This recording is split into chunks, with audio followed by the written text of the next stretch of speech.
very much for the invitation and this is a great talk and support.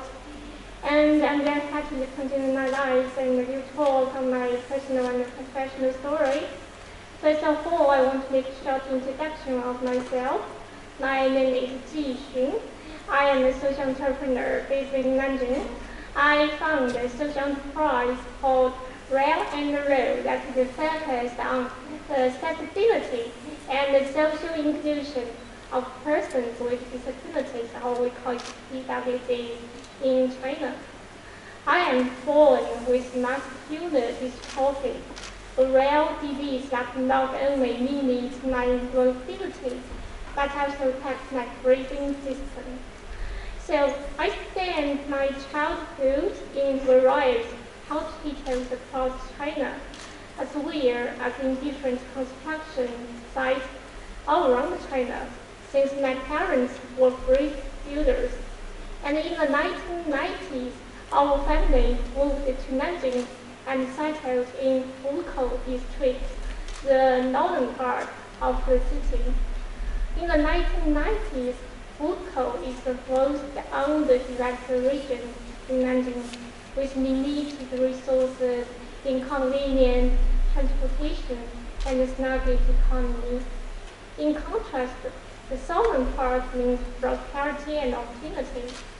So when I was a kid, what I longed for the most was to cross the Nanjing Yangtze River Bridge and to access the resources in the southern part. The easiest way to achieve that was by education, but for me, it's not that easy. Because of my disability, I was rejected by new members of schools. The teachers told my parents that they only admitted healthy students, while I am apparently not healthy. This ignited the first battle of my life: how to and who can define healthy. I just have a disability. Why does that mean that I'm not healthy? My parents became the warriors in this battle, and actually, they were among the very first disability advocates in China. Thanks to their persistence, I was admitted into school, but my fight was far from over. There was no accessibility in public schools in China.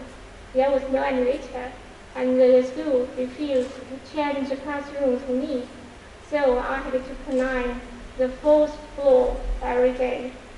There was no accessible restroom in the school. As a girl, I had to stand up to pee.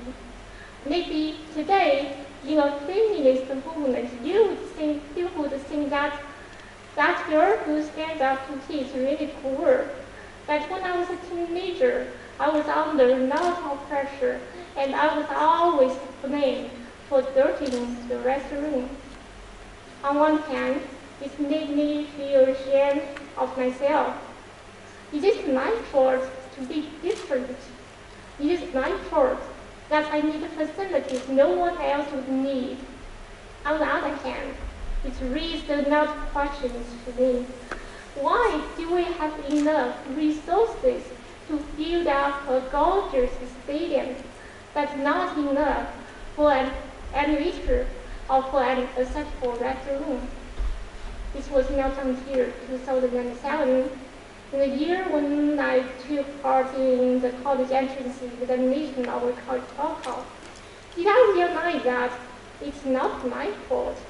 It is the system that fails to accommodate and support students with disabilities. In 2007, I took part in TOEFL, and due to progression of my disease, I could not write a test as student, and this picture shows my hands and my fingers are curved due to disease. So I wanted to apply for extra time to complete the exam. However, my application was rejected brutally, and they told me that it is a rule that everyone should complete the exam within the same time, and this rule will never be changed.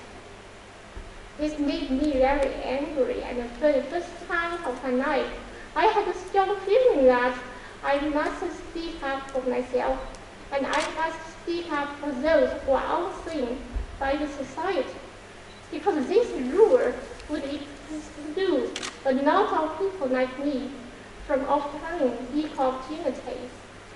Then I started writing letters to the Prime Minister, to the Ministry of Education, and I turned to the media to tell my own story and to tell them about the long-standing inequality in our system that students with disabilities are experiencing. It was 2007, when the whole country knew very little about accessibility and reasonable accommodations. Literally, I didn't receive any response to my appeal, and I didn't finish the papers. But at the same time, this incident changed the whole trajectory of my life. Because in that year, I decided to study in the United States and explore issues of educational equity for students with disabilities. However, my study abroad journey was not smooth. I applied to 8 U.S. grad schools and I got 7 rejections.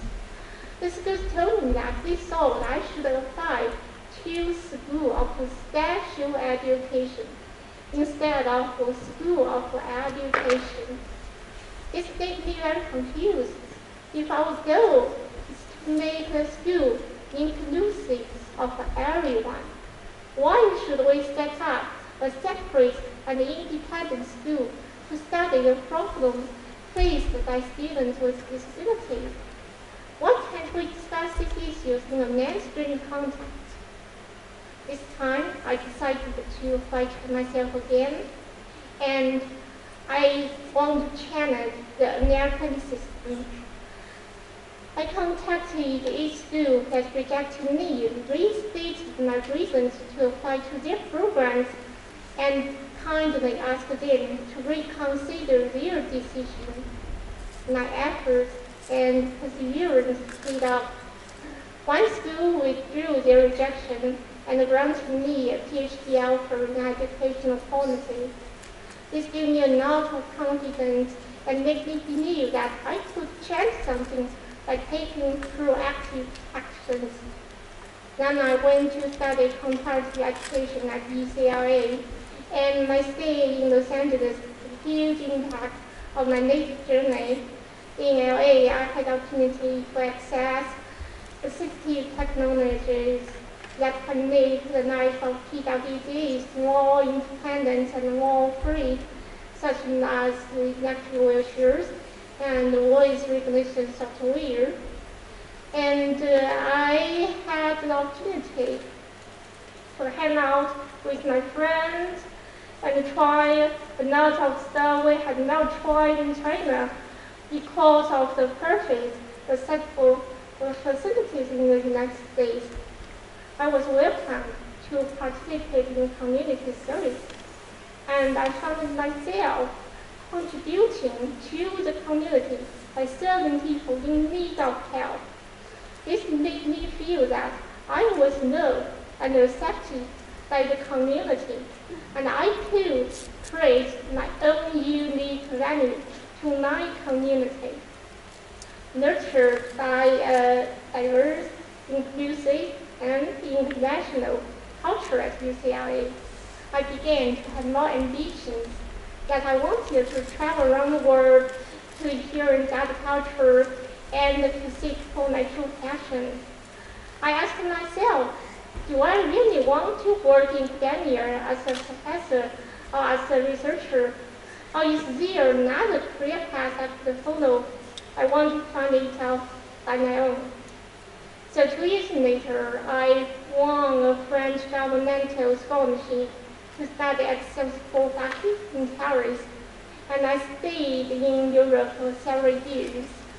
This is the best decision I have ever made, not only because in Europe I saw another possibility of living with a disability, and I received the most important support from my European partners to start my own project in China, but also because that As everyone knows, our mobility has been restricted since the outbreak of COVID-19, and we cannot travel as freely as before.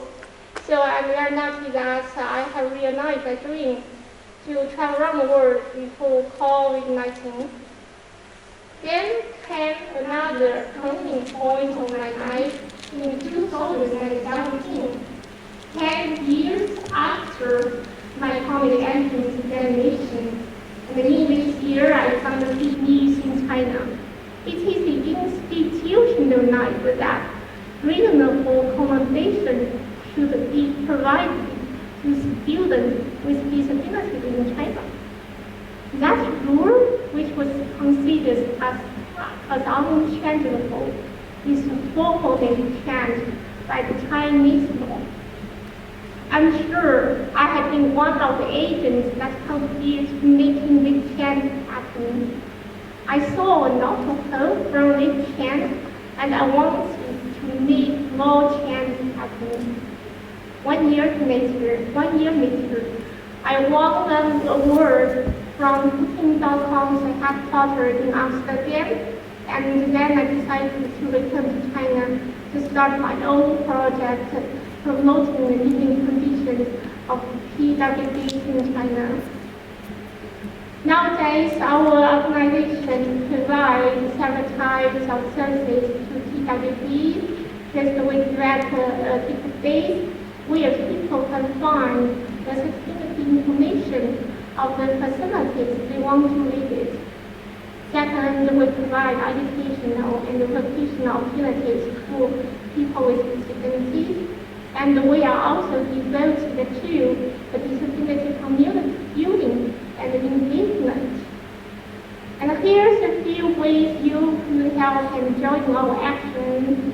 First and most importantly, do not discriminate a person on the basis of his or her disability. And then you can join our inclusive activities and socialize with the disability. You join our wellness, raising of raised content, or donate to our foundation. And you can find us on our WeChat public account. And for further information, you can find it on the WeChat. And thank you very much for listening. Thank you.